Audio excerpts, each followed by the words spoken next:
We begin our action reel with a top gun in the West and the #1 team in the NBA, the Seattle Supersonics. Seattle's put their game on cruise control. And last week, they sped by the Portland Trailblazers 114-100 for their 6th straight victory. 3-on-1. Payton leading the pack. Gets the ball. Payton. Be able to get back, and then there's a steal from the minute steal. Payton. I think if we start picking it up like we did earlier in the year, I don't think anybody in the league can do that. Later in the week, they faced the new-look Los Angeles Lakers with Magic Johnson at the helm. The league's newest coach would face defeat for the first time as the Sonics held on for a 95-92 victory behind Sean Kemp's 28 points and 12 rebounds. McMillan drives into the lane, feeds to Kemp, gathers himself into the air, chance at home, and drew the foul. But this hurt because I wanted this bad for them. I knew with this win, it would have turned the table for us. Finally, Seattle posted their 8th consecutive win against Golden State. And once again, the Rain Man was the star as he tossed in a game-high 32 points. He is really on his game tonight. A one-man wrecking crew. Steamrolling their way through the Midwest these days are the red-hot San Antonio Spurs. The Spurs have ascended to the top of their division, leaving all opponents in their wake. First up last week were the struggling Dallas Mavericks. After 3 tight quarters, San Antonio pulled away for a 117-92 victory, their 16th consecutive win over the Mavs. Kerry Cummings on his way to the hoop. Outside to Robinson. He takes the 3. Oh, boy. He's got everything, my friend. And against Cleveland, the Admiral showed off his full arsenal as the Spurs buried the Cavs for their 5th victory in a row, 107-95. Alley-oop. Anderson. 8 to shoot for Davis. Working on Hill, the late double team by Mills, and count the basket. He got off to a slow start. It seemed like he just wasn't into the game, but got started there in the second half. We realized if we were going to win that game that Dave was going to have to come alive for us. Then against Charlotte, Robinson and his teammates took care of the playoff-hungry Hornets with an impressive 20-4 run in the 3rd quarter that effectively put the game out of reach. Robinson runs the floor and hammers one down. Charlotte with another timeout to regain their composure. Finally, the hottest team in the league, the New York Knicks, continue to roll over opponents. Get your game faces on. Last week against Charlotte, New York posted their 14th straight win as Charles Oakley shook off a sprained knee to dominate the game. Oakley from Ewing, yes, and it counts. Oakley for Ewing. Everybody just stepping their game up, defensively and offensively. That's the biggest difference. We got tired of losing. That's basically it. We want to beat Atlanta. We want to have the best record in the Eastern Conference, and there's nothing wrong with chasing Seattle. So the streak is nice, but it's really about winning. And against Miami, the New York Knicks streak just kept rolling on. Knicks swing it to Mason, who kicks it back to Oakley, who drives and draws the foul. Anthony Anderson for 3. Got it! Oh, that's great. That is great. The Knicks have now won 15 straight games. Now, in this week's News, Notes, and Quotes, one of New York's chief adversaries, Shaquille O'Neal, takes center stage. This week, the Orlando Magic Center was one of 2 players added to Dream Team 2, which will compete in this summer's World Championship of Basketball. It's a great honor to my teammates, to my family, and to myself to be named to Dream Team 2. I'm just going to go this summer in Canada, have a good time. That's going to be a fierce lineup with Shaquille in the middle, and really doesn't matter who's surrounding him because he's such a force out there, and it's really going to help us, to take strides in winning the gold medal this summer. Indiana Pacers guard Reggie Miller was also named to the prestigious Dream Team 2, becoming the 12th and final member of the squad. You're going to have USA across your chest. You're going to be representing everyone and each and every state. You're going to be amongst these great superstars that you're playing for your nation and stuff. So it's a thrill. Miller's coach in Indiana, Larry Brown, got a thrill of his own this week, becoming just the 10th man to record 700 victories. The 22-year coaching veteran has won 4 NBA and 3 ABA divisional titles. Meanwhile, another coaching legend, Pat Riley, was named IBM Coach of the Month, guiding the New York Knicks to a perfect 14-0 mark in the month of March. Our team is hungry. They're really hungry, and they want to win it, but they're going to have to stay hungry. Since taking over, Riley's guided the Knicks to 3 consecutive 50-win seasons. And last year, he was named the IBM Coach of the Year. Golden State's Chris Webber also had a great month as he captured the Coca-Cola Classic Rookie of the Month award. And finally, Shaquille O'Neal, who averaged 30 points and 15 rebounds, was named NBA Player of the Month. Welcome back to NBA action.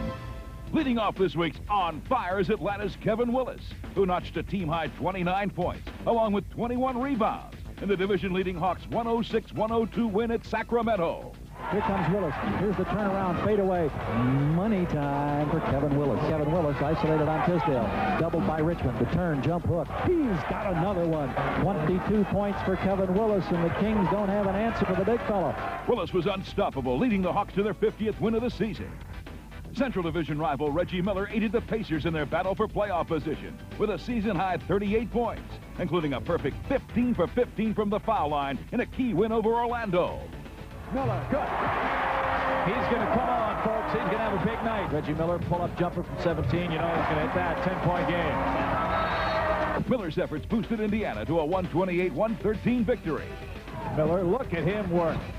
Miller against Dennis Scott. Shoots the three. Oh, and a man on his face. There's your ball game, folks. Well, it was quite a ball game for Milwaukee's Ken Norman as he helped defeat the Portland Trailblazers 111-109. Snake Ford in a season-best 37, one shy of his career high. Deep in the corner. There is Norman for the three. Now it's back to Norman. He tries. Got it. Three-point basket. Norman having a big scoring night. Picked up by Norman. Yeah! That's the buzzer. Wiggling his way into this week's Rookie Watch is another Milwaukee Buck, Vin Baker, who's really been impressive all year long.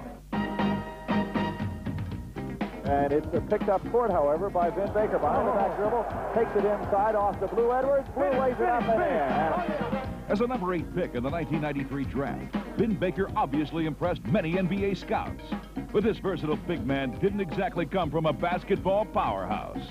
I wasn't recruited that much at all in high school, but Hartford was one of the schools, a couple other schools, so I chose Hartford as close to home. And I think that I came here very hungry. You know, there were a lot of doubters, people who felt that I couldn't play in this league, people who felt the competition I came from wasn't good enough for me to make this jump.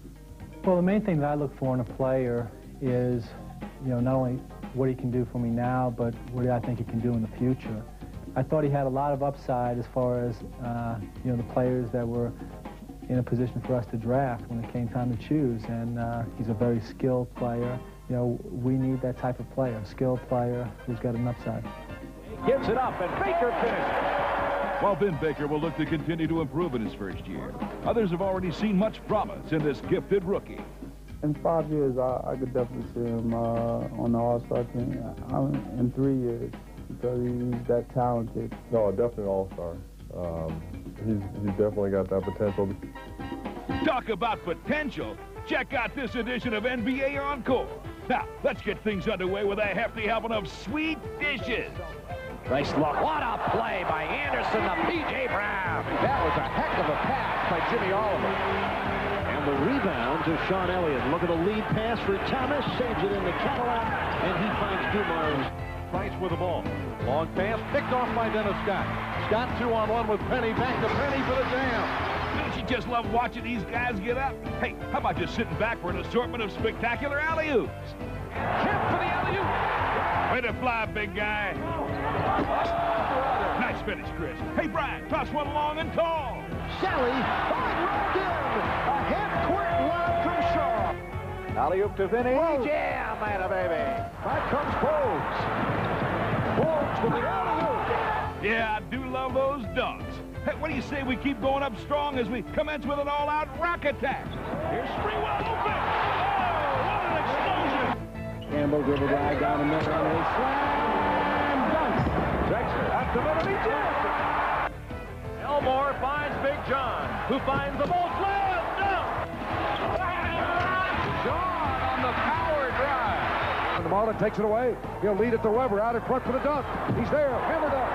Anderson fakes the three. Now drives and jams it. Take us home, baby, Jordan. Miner with a steal. Look out. Now, in a new special feature, we take a look at the Blazers' Clyde Drexler's quest for glory. Clyde Drexler entered the NBA with a reputation as a spectacular individual performer.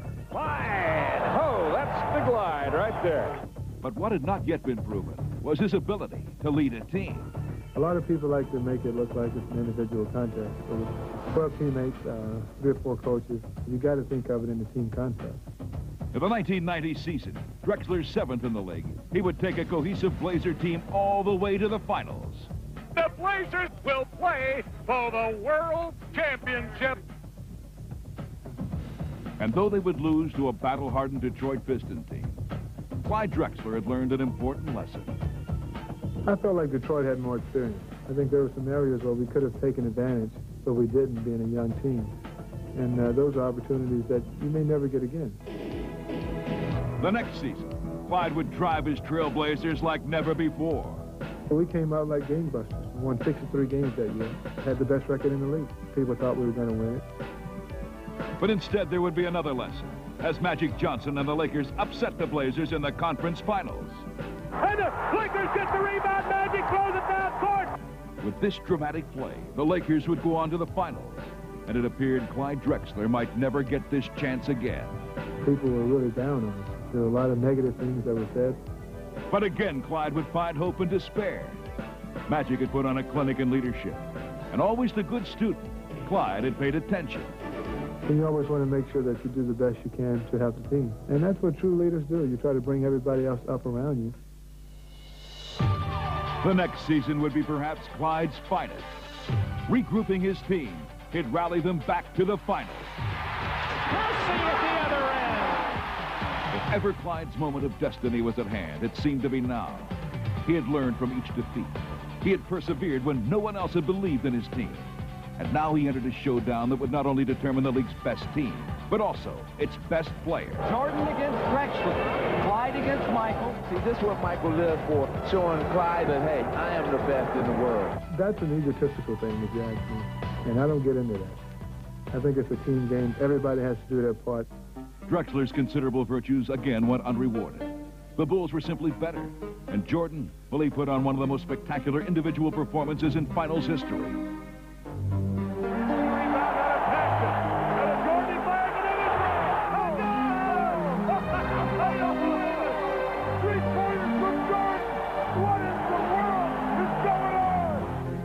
This left Drexler with another lesson, forcing him to reevaluate the team concept with which he began his championship quest. Looking back on it and looking at the comments that Michael made about how he thought he wanted to be better than I was, I wish I had took it more personally. See, sometimes you think about things after it's over, and you think about your approach and the other guy's approach, and you wish you could do some things over. And now as he ponders how best to lead his team, in his heart, he still holds the hope of finally realizing his championship dream, counting his lessons and hoping fervently that he hasn't learned them too late. I dream about it. The only thing is, I don't think I'll be kissing the trophy. I'll hug it, yeah, and we'll share it as a team.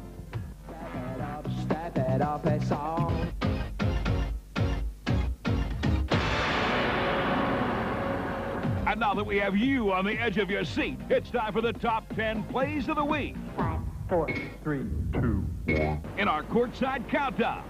Leading things off, the Bulls dig deeply into Coach Jackson's playbook. Pitt dives after it, gets it ahead. Kerr tries to pick it up. Still loose on the floor. Scotty down to JoJo for the slam. At number 9, Nick's flip ensures that this one has an excellent ending. Nexel down the middle, spins it up and in. He got a lot of English on it, and only the English forced the ball off of the rim as it was trying to fall out the front and back in. Great play. At number 8, it proves once more that you're much better off being lucky than good. Good defense. Shot by Mills drive. Hey, rumor has it Showtime's return to Los Angeles, and the Lakers take center stage to prove it. This is the rebound, and quickly 4 yellow jerseys. And you heard Magic, you might have heard Magic screaming on the sideline. Go, go! At number 6, do you think Chris Mullin's haircut helps him to see better out of the eyes that he has in the back of his head? Mullen, deliver! Now, we've seen some great passes, but can you remember a better one than that? Uh-huh. In fact, it's coming right up, and it's a Peyton prayer. Stolen by Gary Payton. After nearly 4 quarters, it all comes down to a penny. Penny Hardaway with a good move. Slams it with 1.6 seconds remaining. Big basket for Penny Hardaway. You will not see a better shake and bake move, maybe in our lives, on that one particular play in a crunch time situation. The continuation of the countdown, as performed by Clyde the Clyde Drexler. At the basket, he kept right on going. The whistle blew. Kendall Gill grabbed him, but Eddie Middleton says yes. At number 2, the Rockets get all tangled up as Chris spins his web. Well, finally to Weber. Dribbles it over Ori. Weber spins over the Gatling. That was spectacular. And for the number 1 play of the week, the Rain Man makes a thunderous assault across the great Northwest. Flynn won't go. Kemp all over that rebound like a bad suit. Out of backcourt, he comes out of the blocks on fire. Oh, raging right-handed tomahawk down from the Rain Man. Oh, my goodness. He punched that